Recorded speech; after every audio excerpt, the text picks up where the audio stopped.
इस वक्त की बड़ी खबर मुंबई से, जहां पर एनसीबी दफ्तर में पहुंची है रिया चक्रवर्ती। उनसे पूछताछ चल रही है। करीब 1 घंटे से एनसीबी की टीम उनसे सवाल जवाब कर रही है।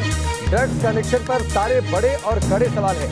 इससे पहले रिया के भाई शोविक चक्रवर्ती पहले से ही एनसीबी की कस्टडी में है। सुशांत का हाउस मैनेजर सैमुअल मिरांडा पहले से एनसीबी की कस्टडी में है। उन दोनों से पूछताछ कर चुकी है एनसीबी की टीम और आज एक बार फिर से पूछताछ चल रही है। तीनों से एक साथ भी पूछताछ की जा सकती है, आमने सामने बिठाकर, ताकि जो बयान इन तीनों की ओर से आ रहे हैं उससे क्रॉस चेक किया जा सके और सच्चाई सामने आ सके। समन के बाद एनसीबी दफ्तर पहुंची रिया चक्रवर्ती। आज सुबह एनसीबी की टीम खुद पहुंची थी रिया चक्रवर्ती के घर पर। उन्हें समन थमाया था और 11 बजे एनसीबी दफ्तर आने को कहा था। उसके बाद रिया चक्रवर्ती पहुंची एनसीबी दफ्तर। रुमान उल्लाह हमारे साथ जुड़ चुके हैं, सीधे उनका रुख करते हैं। रुमान, आज एनसीबी के सवालों का सामना कर रही है, क्या बड़े सवाल एनसीबी के पास रिया के लिए? देखिए, बिल्कुल एनसीबी के दफ्तर में 1 घंटे से ज़्यादा हो चुका है रिया चक्रवर्ती से पूछताछ होते हुए, और रिया चक्रवर्ती को तमाम सवालों के जवाब देने होंगे जो इस मामले से जुड़े हुए हैं। इससे पहले रिया चक्रवर्ती के भाई शोविक और सैमुअल मिरांडा ने खुलासा किया था कि रिया ही ड्रग्स मंगाने के लिए पैसे दिया करती थी और वो पैसा किसी और का नहीं बल्कि सुशांत सिंह राजपूत का ही हुआ करता था।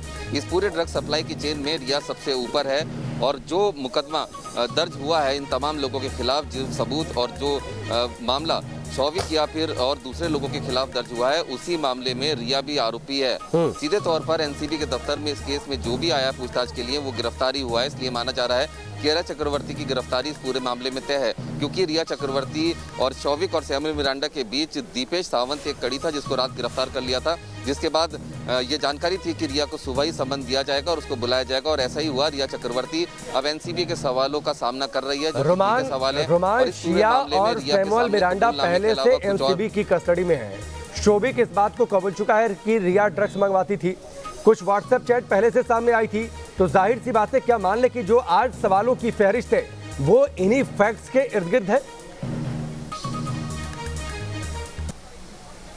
देखिए, रिया की बोलती बंद है। जो एनसीबी के सवाल है उसके सामने रिया जवाब नहीं दे पा रही है, क्योंकि सारी चीज़ें इलेक्ट्रॉनिक एविडेंसेस हैं, चैट्स हैं, सीजर्स हैं और पूरा चेन है कि कहां से ड्रग्स आती थी और रिया किस तरीके से ड्रग्स मंगाया करती थी।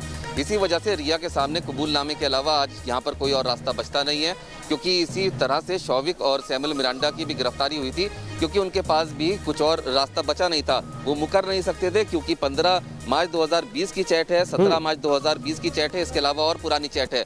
जानकारी मिली है कि रिया चक्रवर्ती करीब 2016 15-16 में भी ड्रग्स कनेक्शन उसके सामने आए हैं। ठीक है रुमान, ठीक है, आप नजर बनाकर रखिए, अपडेट हम आपसे लेते रहेंगे। फिलहाल आपका बहुत बहुत शुक्रिया। और जो बड़ी खबर रुमान ने बताई मुंबई से, वो बड़ी खबर यह है कि एनसीबी के सवालों के सामने रिया चक्रवर्ती ठीक से जवाब नहीं दे पा रही।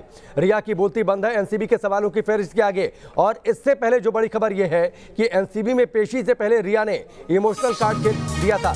रिया को दरअसल ये पता था कि एनसीबी के सवालों का जवाब देना आसान नहीं होगा, इसीलिए एनसीबी दफ्तर से पहले समन मिलते ही एक इमोशनल कार्ड रिया चक्रवर्ती की ओर से खेल दिया गया और उस इमोशनल कार्ड में खुद को प्रेमिका के तौर पर इस्टेब्लिश करने की कोशिश की रिया चक्रवर्ती ने, और ये कहा कि प्यार करना अगर गुनाह है तो अंजाम को तैयार है। दरअसल रिया चक्रवर्ती ने अपने वकील के जरिए ये बात कहलवाई है। रिया गिरफ्तारी के लिए तैयार है। रिया चक्रवर्ती के वकील सतीश मान शिंदे ने कहा कि अग्रिम जमानत की अर्जी दायर नहीं की गई है रिया चक्रवर्ती की ओर से, और अगर चाहते तो ऐसा करते, लेकिन ऐसा नहीं किया गया है। 5 तस्वीरें आपकी टेलीविजन स्क्रीन पर है। दीपेश सावंत की आज पेशी हुई है। कल गिरफ्तार कर लिया था दीपेश सावंत को भी एनसीबी की टीम ने। सैमुअल मिरांडा पहले से, शोविक चक्रवर्ती पहले से एनसीबी की कस्टडी में है। आज रिया चक्रवर्ती पहुंची है। पिछले 1 घंटे से सवाल जवाब हो रहे हैं।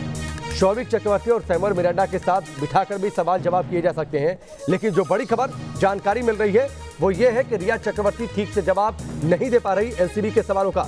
रिया चक्रवर्ती के बोलती बंद हो गई है एनसीबी के सवालों के सामने।